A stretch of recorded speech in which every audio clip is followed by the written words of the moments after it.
வலியற்ற varicose vein சிகிச்சை எளிய 30 நிமிட செயல்முறை 7209487335. திண்டுக்கல் மாவட்டத்தில் பெய்த தொடர் மழையின் காரணமாக அறுவடைக்கு தயாராகவிருந்த நெற்பயிர்கள் சாய்ந்ததோடு நெல்மணிகளும் உதிர்ந்ததால் விவசாயிகள் கவலை அடைந்துள்ளனர்.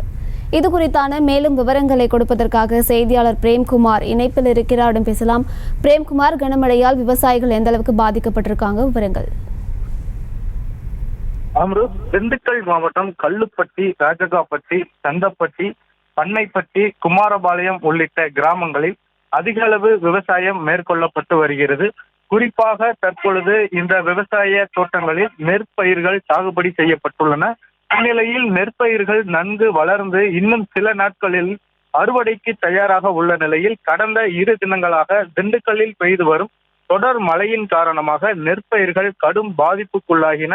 தற்பொழுது பெய்து வரும் தொடர் மழையினால் நெற்பயிர்கள் அனைத்தும் வயல்களில் சாய்ந்ததோடு நெல் மணிகளும் உதிர்ந்து போனதால் நெல் சாகுபடியில் ஈடுபட்டுள்ள விவசாயிகள் கவலை அடைந்துள்ளதோடு தற்பொழுது அதிக அளவில் நஷ்டம் ஏற்பட்டுள்ளதாக கூறியுள்ளனர். மேலும் இந்த பகுதிகளில் உள்ள தோட்டங்களில் வேளாண்மைத்துறை அதிகாரிகள் ஆய்வு செய்து தற்பொழுது தங்களுக்கு ஏற்பட்டுள்ள நஷ்டத்திற்கு அதிகாரிகள் மேலிடத்தில் கூறி உரிய இழப்பீட்டு தொகை வழங்கிட நடவடிக்கை எடுக்க வேண்டும் என கோரிக்கை விடுத்துள்ளனர்.